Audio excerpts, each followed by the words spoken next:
அதே ஆண்டவர் இஸ்ரவேலுக்கு பனியை போல மாறி உன் சீர்கேட்டை நான் குணமாக்குவேன் என்று சொல்லி உன்னை விட்டு என் கோபம் நீங்கிற்று என்று சொன்ன காரியத்தை முதல் நாளிலே நான் விளங்க வைத்தேன்.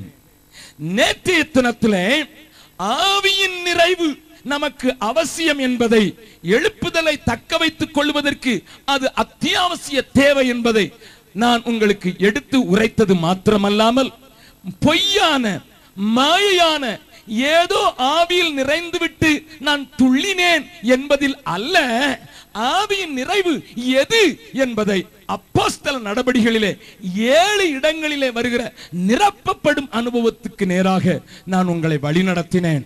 அப்போஸ்தல நடபடிகளிலே 7 இடங்களிலே ஜனங்கள் தேவ ஆவியினாலே நிரப்பப்பட்ட போது அவர்களுக்குள்ளே காணப்பட்ட கிரியை, அவர்களுக்குள்ளே காணப்பட்ட காரியங்களை நான் உங்களுக்கு விளங்க பண்ணின போது, நேற்றைய தினத்திலே ஆவியானவர் மடை திறந்த வெள்ளம் போல் இங்கே அநேகரை நிரப்புவதை நாம் இங்கே அனுபவித்தோம். அந்த நிரப்புதல் தொடர்ந்து உங்கள் வாழ்க்கையிலே கிரியை செய்வதாக. இந்த 2ஐயும் மாத்திரம் அல்லாமல் இன்னொரு காரியத்தையும் நீங்களும் நானும் சரியாக புரிந்து கொண்டால் தான் எழுப்புதலை எனக்குள் தக்க வைத்துக் கொள்ள முடியும் என்பதை சொல்லுவதற்காக இன்றைக்கு அக்கிரமத்தின் நிறைவு என்பதை குறித்து நான் பேசுவேன் என்று உங்களுக்கு சொன்னேன். கவனியுங்கள், அன்பின் நிறைவை குறித்து பேசினேன், ஆவியின் நிறைவை குறித்து பேசினேன். அக்கிரமத்தின் நிறைவு என்று எதை ஐயா சொல்லுகிறீர்கள்? அப்படிப்பட்ட நேரத்தில் நான் எப்படி இருக்க வேண்டும் என்பதை குறித்து, அப்படிப்பட்ட காரியத்தை பார்க்கக்கூடிய கண்களை உடையவர்களாக நீங்கள் மாற வேண்டும் என்பதை குறித்து விளக்கும் வண்ணமாக இன்றைக்கு கொஞ்சம் விவரமாக சில காரியங்களை உங்களுக்கு முன்னதாக வைக்க விரும்புகிறேன். என் அருமை தம்பி வெஸ்லி உங்களை நடத்தும் போது சொன்னது போல, இங்கே இது ஒரு வித்தியாசமான கூட்டம். இது ஏதோ ஆண்டவரிடத்திலிருந்து பெற்றுக்கொள்வதற்காக வருகிற கூட்டம் அல்ல. இது கொஞ்சம் வித்தியாசமாக ஆண்டவருக்கென்று வீறு கொண்டு வைராக்கியம் கொண்டு செயல்படுகிற ஒரு கூட்டமாக இது இருக்கிறதை நீங்கள் உணர்கிறீர்கள். அதற்கு ஒத்தாற்போல் தான் இன்றைக்கும் நான் உங்களோடு கூட பேச விரும்புகிறேன். கூட்டங்களிலே கலந்து கொள்கிறவர்கள் திடீரென்று போன் பண்ணுவார்கள், பீகாருக்கு போன் பண்ணுவார்கள், உங்க கூட்டத்துக்கு இந்த வியாதியோடு வந்தேன், நீங்க ஒரு வார்த்தை கூட வியாதியை பற்றி சொல்லாம நீங்க பாட்டுக்கு அடியோ அடின்னு அடித்தீங்க. அந்த அடிச்ச அடியில என் வியாதியும் எங்க போச்சுன்னு தெரியல ஐயா, உமக்கு நன்றி என்று சொல்லுவார்கள். தேவன் தம்முடைய வசனத்தை அனுப்பி அவர் சுகமாக்குவதற்கு ஒரு நாளும் பின்வாங்கி போவதில்லை. அதற்கென்று நாங்கள் ஜெபிக்க வேண்டிய அவசியம் இல்லாமல் தேவன் அசைவாடுகிற இடத்துல அனைத்து நன்மைகளும் தாராளமாய் ஏராளமாய் நடைபெறுகிறது. நான் ஏராளமாய் கண்டிருக்கிறேன், அவைகளை மிகைப்படுத்த நான் விரும்பவில்லை. ஏனென்றால் இன்றைக்கு வயிற்று வலி போனால் நாளைக்கு இடுப்பு வலி வரலாம். No guarantee, there is no guarantee. இன்னைக்கு இடுப்பு வலி போனால் நாளைக்கு பல்லு வலி வரலாம். ஆகையால் நான் அதற்கு ஜெபிக்க ஆரம்பித்தேன். என்றால் இத்தனை 1000க்கும் பல்லு வலிக்கு மாத்திரமே ஜெபித்தால் என் ஆயுசு முடிந்து போகும். அதனால நான் அந்த வேலையை செய்வதற்கு ஆயத்தமா இல்லை. அதற்கு அழைக்கப்பட்டவர்கள் அதை செய்யட்டும். அல்லேலூயா. நன்றாய் கவனியுங்கள். ஆண்டவரின் அன்பின் நிறைவை குறித்து பேசின காரியத்தை சிலர் புரிந்து கொள்வதற்கு மீண்டும் தயக்கத்தோடு நேற்றைய தினத்திலே காணப்பட்டதை பார்த்தேன். நேற்றைய தினத்தில் ஒரு அழகான உதாரணத்தை அவர்களுக்கு சொன்னேன். இன்றைக்கும் அதை கொஞ்சம் சொல்லிவிட்டு நான் கடந்து வருகிறேன். ஏனென்றால் ஐயா, எல்லா நிலைகளிலும் ஆண்டவர் நேசிக்கிறார் என்று சொல்கிறீர்கள், ஆனால் எங்களுக்கு நடக்கிறதெல்லாம் தலைகீழ நடக்கிறதே. தேவனின் இடத்தில் அன்பு கூர்ந்தார் என்றால் ஏனையா இந்த பிரச்சனை, ஏனையா இந்த வேதனை? நான் கேட்கிறது ஒண்ணு, அவர் செய்கிறது ஒண்ணா இருக்குது. நான் வேண்டிக் கொள்வது ஒன்று, அவர் வேண்டி சொல்வது ஒன்றாய் இருக்கிறது. நான் உங்களுக்கு சொல்ல வாஞ்சிக்கிறேன், ஆண்டவர் பெரிய பெரிய பக்தர்களுடைய ஜெபத்தையும் கேட்கவில்லை. ஹலோ ஹலோ ஹல்லேலூயா. இதுக்கு ஆமென் போடுறது கொஞ்சம் கஷ்டம்தான். ஹல்லேலூயா. எலியா என்கிறவனை குறித்து வேதம் சொல்கிறது, அவர் ஜெபித்தார் என்னை எடுத்துக்கொள்ளும் என்று. ஆண்டவர் எடுத்துக்கொண்டாரோ? சாக வேண்டும் என்று எண்ணினார். நல்ல வேளைக்கு ஆண்டவர் அவனை சாகடிக்கவில்லை. இல்லை என்றால் எலிசா உண்டாயிருக்க மாட்டான். கரங்களை வெட்டி ஆண்டவர் மகிமைப்படுத்தலாமா? ஒரு வீறு கொண்ட யெகூ எழும்பி இருக்க மாட்டான், ஒரு ஆசையில் எழும்பி இருக்க மாட்டான். ஆண்டவருடைய ஊழியத்தை பாதியிலே நிறுத்துவதற்கு தேவன் விரும்பாதவராக அவருடைய ஜெபத்தை கேட்க இல்லை. மோசேயின் ஜெபத்தை கேட்டாரோ? ஹலோ, இல்லை. அவரும் சொன்னார், எப்படியாயிலும் என்னை கானானுக்குள்ள கொண்டு போயிரும். இவ்வளவு தூரம் கூட்டிட்டு வந்தேனே, 40 வருஷம் ஒரு பிள்ளைய சுமந்துட்டு வர்றது போல இந்த முறுமுறுக்கிற வணங்கா கழுத்துள்ள 32 லட்சத்தையும் சுமந்து கொண்டு வந்தேனே, என்ன ஒரு பக்கம் அந்த பக்கம். ஆண்டவர் சொன்னார், சத்தம் காட்டாத, இனிமே இன்னொரு தடவை ஜெபம் பண்ணினா ஆனா ஒண்ணு செய்வேன், உனக்கு மகிமையாக்கி உன்னை கானானுக்குள் கொண்டு போவேன். கரங்களை தட்டி ஆண்டவரை மகிமைப்படுத்தலாமா? உன்னை மகிமையின் சரீரத்தில் உன்னை கொண்டு போவேன், உனக்கு டெலஸ்கோபிக் ஐ கொடுப்பேன் என்று சொல்லி அவன் கேட்டதை காட்டிலும் பெரிதா செய்தாரு. ஆனா கேட்ட போது செய்யல. பக்கத்தில் இருக்கவங்களை பார்த்து சொல்லுங்க, நீங்க கேட்டதை காட்டிலும் ஆண்டவர் பெரிதாய் செய்வார். நீங்க கேட்டதை காட்டிலும் ஆண்டவர் பெரிதாய் செய்வார். ஆனா ஒருவேளை கேட்கும் போது செய்ய மாட்டார். இவரை போய் அன்பின் ஆண்டவர் என்று சொன்னால் உண்மைதான் ஐயா, உண்மைதான் ஐயா, உண்மைதான். சரி, பழைய ஏற்பாட்டு பரிசுத்தவான்கள் ஜெபத்தை தான் கேட்கல, இயேசுவின் நாமத்தில் ஜெபிச்சா நடக்காதா என்று கேட்கலாம். ஆனா அதே பவுல் இயேசுவின் நாமத்தில் தான் கேட்டான், ஐயா இந்த முள்ள கொஞ்சம் எடுத்து போட்டுருன்னுட்டு. ஆண்டவர் முள்ளையும் எடுத்து போடல, அது இருக்கத்தான் செய்யும், அது குட்டும் சாத்தானமும் கூடவே இருக்கும். ஆனா அதுக்கு பதிலா உனக்கு கிருபை தாரேன், அந்த கிருபை போதும். ஹல்லேலூயா, ஹல்லேலூயா. பெரிய பக்தர்கள், தேவனோடு நடந்தவர்கள், தேவனை முகமுகமாய் தரிசித்தவர்கள், தேவனால் இந்த பூமியில மரணத்தை காணாதபடி எடுத்துக் கொள்ளப்பட்டவர்களுக்கே ஆண்டவர் ஜெபத்தை கேட்கலன்னா, ஆண்டவர் ஏதோ ஒரு நன்மையானதை அவர்களுக்கு என்று வைத்திருந்தார். அத போல என் ஜெபத்தை கேட்காத ஆண்டவருக்கு ஸ்தோத்திரம்னு சொல்லுங்க பார்க்கலாம். ஹல்லேலூயா. நல்ல வேலைக்கு இதெல்லாம் நம்ம கொஞ்சம் படிக்கிறது இல்லை. என்ன கேட்டாலும் தர்றாருன்னு சொல்லி நம்மளை ஏமாத்துறாங்க யாரோ. அது யாரோ தங்களுக்கு ஆதாயமாக உங்களுக்கு இப்படி சொல்லி கொடுக்கிறாங்க. என் வேதத்துல இப்படி சொல்லவே இல்லை, சொல்லவே இல்லை, சொல்லவே இல்லை. பெரிய பெரிய மனிதர்கள், தேவ மனிதர்கள், தேவனால் பயங்கரமாக நாடுகளிலே உபயோகப்படுத்தப்பட்டவர்கள், தேசங்களின் விடுதலைக்காக உபயோகப்படுத்தப்பட்ட மக்களுடைய ஜெபத்தை கூட சில நேரங்கள்ல ஆண்டவர் கேட்கல. நல்லது, நல்லதற்காக கேட்கல. அதனால தான் அநேக நேரங்களில நமக்கு ஒரு பிரச்சனை வந்துருது. ஏன் ஜெபத்தை ஆண்டவர் கேட்காத போது அவர் எப்படி அன்புள்ளவர் என்று சொல்லுகிறீர்கள் ஐயா? எப்படி சொல்லுகிறீர்கள்? இப்ப நான் ஒரு கேள்வி கேட்கிறேன், ஜெபத்தை கேட்காத ஆண்டவர் அன்புள்ளவரா? அவங்க மாத்திரம் அல்லேலூயா போடுங்க பார்க்கலாம். பாதி பேர் கை மேல போக மாட்டேங்குது. என்ன கொஞ்சம் சந்தேகம் கீழே இழுக்கத்தான் செய்கிறது.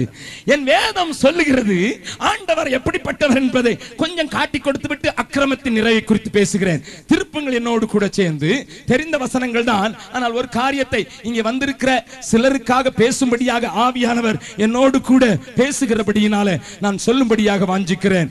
உபாகமம் 32வது அதிகாரத்தில் ஆண்டவர் தன்னை குறித்து சொல்லுகிற ஒரு காரியத்தை நான் பார்க்கலாம். ஆண்டவர் சொல்கிற காரியம் அங்கே தெளிவாக எழுதப்பட்டிருக்கிறது, தெரிந்த வசனங்கள். ஆனாலும் வாசிக்கலாம். 32வது அதிகாரத்தின் 10வது 11வது வசனம். பாழான நிலத்திலும், பாழான நிலத்திலும், ஊளையிடுதல் உள்ள வெறுமையான அவாந்திர வெளியிலும், ஊளையிடுதல் உள்ள வெறுமையான அவாந்திர வெளியிலும் அவர் அவனை கண்டுபிடித்தார். அவர் அவனை கண்டுபிடித்தார். அவனை நடத்தினார். அவர் நடத்தினார். அவனை உணர்த்தினார். அவனை உணர்த்தினார். அவனை தமது கண்மணியை போல காத்தொளினார். அவரை தமது கண்மணியை போல ஆண்டவர் அன்பின் நிமித்தமாக அந்த ஜனத்தின் மேல் பிரியம் வைத்ததின் நிமித்தமாக சங்கீதம் 44:3 சொல்லுகிறது போல அவர் அந்த ஜனத்தின் மேல் பிரியம் வைத்ததினாலே, அவர்கள் கொஞ்ச ஜனமாய் இருந்த போது அவர்கள் மேலே ஆண்டவர் அன்பு கூர்ந்ததினாலே, ஆண்டவர் அவர்களை குறித்து சொல்கிற வசனத்தை மறுபடியும் வாசிக்கலாம். பாழான நிலத்திலும், பாழான நிலத்திலும், ஊளையிடுதல் உள்ள வெறுமையான அவாந்திர வெளியிலும், ஊளையிடுதல் உள்ள வெறுமையான அவாந்திர வெளியிலும் அவர் அவனை கண்டுபிடித்தார். அவர் அவனை கண்டுபிடித்தார். அவனை நடத்தினார். அவனை நடத்தினார். அவனை உணர்த்தினார். அவரை உணர்த்தினார். அவனை தமது கண்மணி போல காத்தருளினார். அவனை தன்னுடைய கண்மணி போல காத்தருளினார். ஆனால் அடுத்த வசனத்தில் சொல்லப்பட்டிருக்கிறது, கழுகு தன் கூட்டை கலைத்து. என்னையா கண்மணி போல காத்தருளின ஆண்டவர் செய்த முதல் வேலை என்னையா? கூட்ட கலச்சி. பிரதர், திடீர்னு எங்க கம்பெனில முதலாளி கூப்பிட்டு சொல்றாரு, இன்னும் 1 மாசம் தான் கம்பெனி நடக்க போகுது, வேற வேலை இருந்தா பாருங்கன்னுட்டு கூட்ட கலைக்கிறாரு பிரதர். நான் தான் இப்பதான் ஜெபம் பண்ணிருக்கேன், ஆண்டவரே என் பிள்ளை இப்பதான் காலேஜுக்கு போயிருக்குது, இப்பதான் +2 முடிச்சிட்டு BA ஃபர்ஸ்ட் இயருக்கு வந்திருக்குது, நான் அதை கல்யாண காட்சியா பாக்குறது வரைக்காவது வேலை செஞ்சுட்டு அதுக்கு பிறகு ஊழியம் செய்ய போறேன்னு நான் சொல்லி இருக்கிறேன். ஆனா எங்க முதலாளி கூப்பிட்டு சொல்றாரு, இன்னும் 1 மாசம் தான் கம்பெனி ஓடுமா, இந்த வயசுல எனக்கு எந்த வேலையும் தெரியாது, அந்த மிஷின் மண்ணு தான் ஓட்ட தெரியும், வேற ஒரு மிஷினும் ஓட்ட தெரியாது, எனக்கு யாரு பிரதர் வேலை கொடுப்பா? ஏன்னா கம்பெனி முதலாளி சொன்னாரு, நம்ம மிஷின் எல்லாம் பழசா போச்சு, இனிமே இந்த மிஷின் காரியத்துக்கு உதவாதுன்னு சொல்லி கம்பெனியை பூட்டுறேன் என்று சொல்றாரு பிரதர். ஆண்டவர் சொல்லுறாரு, கண்மணியை போல காப்பாத்தி உன் கூட்ட கால.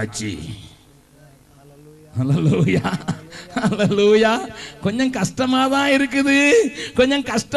இருக்குது, நான் நினைச்சுக்கிட்டு இருந்தேன் எங்க மாமனார் வீட்டுல சௌக்கியமா இருக்கலான்னு, திடீர்னு மனுஷன் ஹார்ட் அட்டாக்ல போயிட்டாரு, எங்க மாமியாரோட ஒரு நாள் கூட குடியிருக்க முடியாது பிரதர், ஆண்டவர் உன் கூட்டை கலைத்து. அல்லேலூயா, அல்லேலூயா. இந்த நண்பனும் நானும் சேர்ந்து பெரிய ஒரு பிசினஸ் பண்ணலாம், அதுல வர்றதுல 50% ஆண்டவருக்கு கொடுக்கலாம்னு நாங்க பிளான் பண்ணி ஆரம்பிச்சோம் பிரதர். அவங்க வீட்டுக்கார அம்மா தான் மேனேஜிங் டைரக்டர்னு சொன்னாரோ இல்லையோ, என்னால ஒரு நாள் கூட அந்த கம்பெனிக்கு போக முடியல பிரதர். என்னுடைய திறமையெல்லாம் கொடுத்து ஆண்டவர் கூட்டை கலைத்து. அது மாமியாரை கொண்டு கலைக்கலாம், அல்லது மனைவியை கொண்டு கலைக்கலாம், அது நண்பனை கொண்டு கலைக்கலாம். நீ இருக்கிற சௌக்கியமா இருந்து கர்த்தரால பாதுகாக்கப்பட்டது போல 4 பக்கமும் வேலி அடைத்திருக்கிற பஞ்சு மெத்தையில இருக்கிற அழகா நேரத்துக்கு தாய் பறவை வந்து சாப்பாடு கொடுக்கிறது போல எனக்கு வேளைக்கு ஆகாரம் கொடுக்கிற ஆண்டவருக்கு ஸ்தோத்திரம். சந்தோஷம் பொங்குதே, சந்தோஷம் பொங்குதே என்று பாடிக்கொண்டிருந்த எனக்கு திடீர்னு ஒரு நாள் வந்து, இது என்னடா இது, போட்டிருக்கிற மெத்தை எடுத்து தூக்கி தூர போடுறாரு, இந்த பக்கம் முள்ளு குத்துது, இந்த பக்கம் முள்ளு குத்துது, இங்க சாஞ்சா முள்ளு குத்துது, இந்த சாஞ்சா, என் தாயே நீ என்ன எதுக்கு பெற்றான்னு சொல்ற அளவுக்கு குத்துது 4 பக்கமும். அல்லேலூயா. பக்கத்துல இருக்கிற ஆண்டவருக்கு சொல்லுங்க, பக்கத்துல இருக்க ஆளை பிடிச்சு சொல்லுங்க, ஆண்டவருக்கு ஸ்தோத்திரம். அவரும் கூட்டம் மட்டும் கலைக்காம இருந்தான்னா நான் நொண்டியாவே தான் இருந்திருப்பேன், நான் பறக்க முடியாதவனாகத்தான் இருந்திருப்பேன். ஆனால் என் கூட்டை கலைத்து தன்னை போல என்னையும் பறக்கிறவனாக உயரங்களிலே கண்மலைகளின் மேலே காற்றை வாகனமாக மாற்றிக்கொண்டு பறக்க வைக்கிற என் ஆண்டவருக்கு ஸ்தோத்திரம் என்று சொல்லுகிறவர்கள் தலைக்கு மேல கையை வைத்து கரங்களை தட்டி ஆண்டவரை மகிமைப்படுத்தலாமா? ஹல்லேலூயா, ஹல்லேலூயா, ஹல்லேலூயா. எனக்கு தேவன் செய்கிறவைகள் தவறாக தோன்றலாம், எனக்கு தேவன் செய்கிறவைகள் உபத்திரவமாக தெரியலாம், எனக்கு தேவன் செய்கிறவைகள் கடினமாக தோன்றலாம், எனக்கு தேவன் செய்கிறவைகள் என்னுடைய எண்ணத்துக்கு மாறாக தோன்றலாம். ஆனாலும் அவர் அன்புள்ளவர், அவர் அன்புள்ளவர், அவர் மாறாதவர். ஆண்டவரை தம்பி வெஸ்லி சொன்னது போல, ஆண்டவரை நாங்கள் வணங்குவோமே அல்லாமல் நீ நிறுத்தின சிலையை வணங்குவதில்லை என்று சொன்னோம். இவன் என்னடா 7 மடங்கு நெருப்பை உண்டாக்குகிறானே, ஒரு பங்குலையே செத்து போவேன், 7 மடங்கு உண்டாக்குறானே, 7 மடங்கு உண்டாக்குனதான் உனக்கு ப்ரமோஷன் அப்பா, உனக்கு ப்ரமோஷன் அப்பா. ஹல்லேலூயா. கர்த்தரின் காரியங்கள் சில நேரங்களில் ஆச்சரியமாக இருக்கும், நமக்கு விளங்காதுதான். ஹல்லேலூயா. ஆகையால் நான் அடிக்கடி பாடுகிற பாடல் ஒரு பாடல், கர்த்தரோடு இசைந்து நடந்த வாழ்க்கையில பல முறைகளில என்னுடைய கூடும் கலைக்கப்பட்டது உண்டு. பல நேரங்களில நான் நம்பி இருந்தவைகளை தேவன் கலைத்து போட்டது உண்டு. அந்த நேரத்தில் அவர் அறியாதொன்றும் வந்ததில்லை, அவரையே சார்ந்து கொள்வே. அவர் அறியாதொன்றும் வந்ததில்லை, அவரையே சார்ந்து கொள்வேன். எனக்கே இனி பயமே, எந்தன் இயேசு என் துணையே.